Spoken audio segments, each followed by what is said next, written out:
అందరికీ నమస్కారం అండి. మా అత్తమ్మ మాటకు స్వాగతం. ఈరోజు చిన్న ముక్కల పచ్చడి పెడుతున్నానండి. చిన్న ముక్కల ఆవకాయ. ఇది ఇడ్లీలోకి, దోశల్లోకి, చపాతీల్లోకి, ఇంకా చట్నీ లేకుండా ఇదే వేసి తినొచ్చండి. చాలా బాగుంటుంది.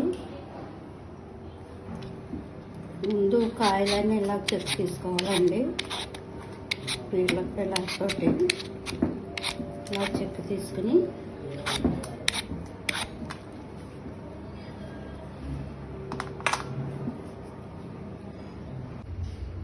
ఇవ్వండి మామిడికాయలు ఇలా చెక్కేసాను.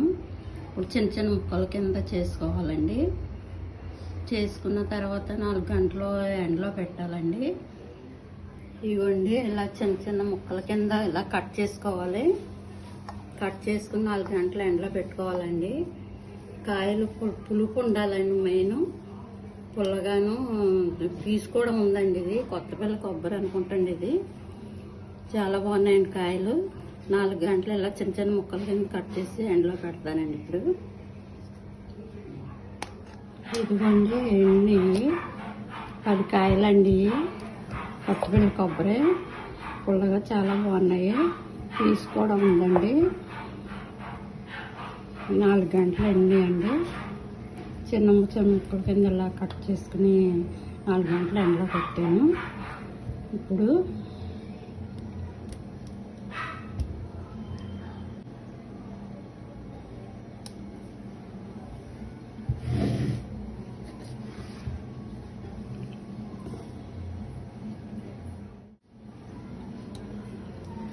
ఇదిగోండి ఇది 1 గ్లాసు ఆవు పిండి, 1 గ్లాసు కారం అండి, 1/2 గ్లాసు సాల్ట్, కొంచెం కొన్ని ఎల్లుల్లిపాయలు, కొన్ని మెంతులు వేసి ఆయిల్ వేసి ఇలా కలిపేసానండి. ఇందులో ఇదిగోండి అలాగ 3 కలిపేసాను. ఇప్పుడు ఇందులో వేసి ముక్కల్లో వేసి కలుపుకుంటామేనండి. ఈ మసాలా ఇందులో వేసేసి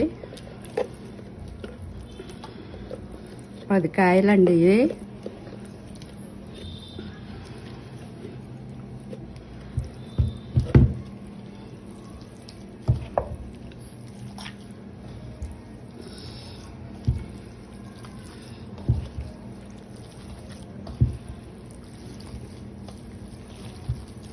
ఈ పచ్చడి ఇడ్లీలోకి, దోశల్లో కానీ, చపాతీల్లో కానీ చాలా బాగుంటుందండి.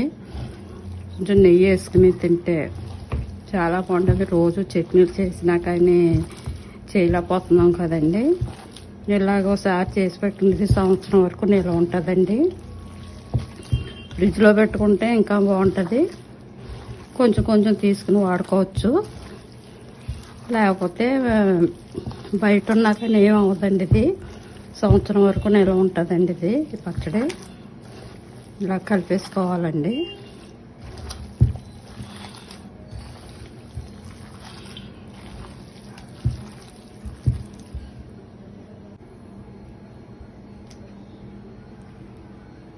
ఇదిగోండి కలిపేసాను. నిండా నూనె వేసుకుని తడి లేని డబ్బాలోను, ప్లాస్టిక్ డబ్బాలో కానీ, లేకపోతే గాజు సీసాలో కానీ, గాజు సీసాలో అయితే గమ్ము చేయి జారుతుంది కదండి. ఇప్పుడు అందరికీ బలాలు ఎక్కుతున్నాయి. ప్లాస్టిక్ డబ్బాలో పెట్టుకుంటే తడి లేకుండా, తడి సరిగిందంటే బూజు వచ్చేస్తుంది. నిల్వ పచ్చళ్ళు తడి తలగకుండా చక్కగా డబ్బాలో పెట్టేసుకుని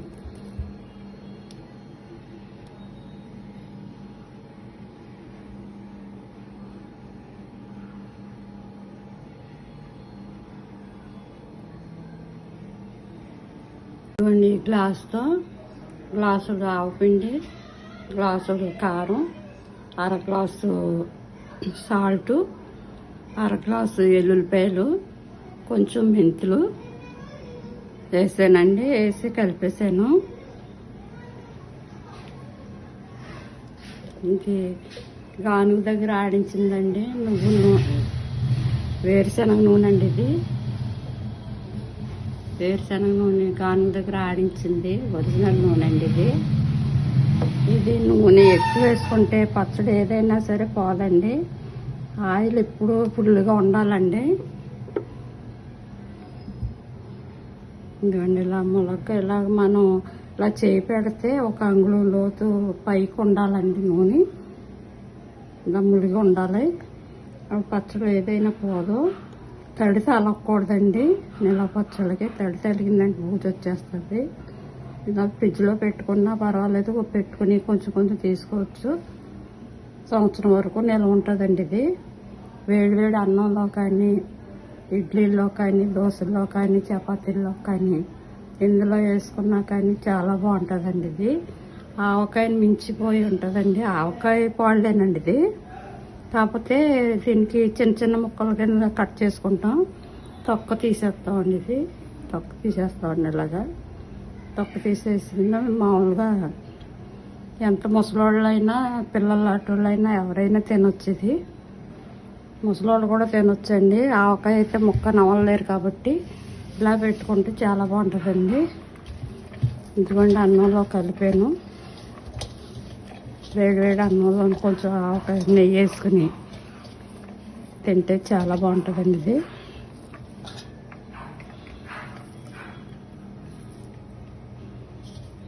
ఇవ్వండి. చాలా ఒక ముక్క తలుగుతుంది, ముద్దకు ఒక ముక్క తలుగుతుంది. అలా తింటే చాలా బాగుంటుంది. అందుకని ఇలాగా పెట్టుకుంటే చక్కగా ముక్కతో పాటు చక్కగా తింటారు పెద్దోళ్ళు. ఇలా ఒకసారి ట్రై చేసి చూడండి. చాలా బాగుంటుంది. సంవత్సరం వరకు నిల్వ ఉంటుంది. సంవత్సరం వరకు నిల్వ ఉంటుంది. ఈజీగా పెట్టుకోవచ్చండి. ఆవకాయ పెట్టేసిన తర్వాత దాంట్లో కొంచెం ఆవపిండి, మెంతిపిండి కలిపేసింది ఉంటుంది కదండి మసాలా. ఆ మసాలాలు ఈ ముక్కలు ఎండబెట్టుకుని అందులో వేసి కొంచెం ఆయిల్ వేసి కలిపేసుకున్నా బాగుంటుంది. ఈజీగా చేసుకోవచ్చండి ఇంట్లోని. ఇది చాలా ఈజీ అండి. ఈజీగా చేసుకునే పచ్చడి అండి. ఇది చాలా రుచిగా ఉంటుంది. ఒకసారి ట్రై చేసి చూడండి. ఇదివ్వండి అన్నంలో కానీ, దోశల్లో కానీ, చపాతీల్లో కానీ, ఎందులోకైనా కానీ బాగుంటుందండి పచ్చడి.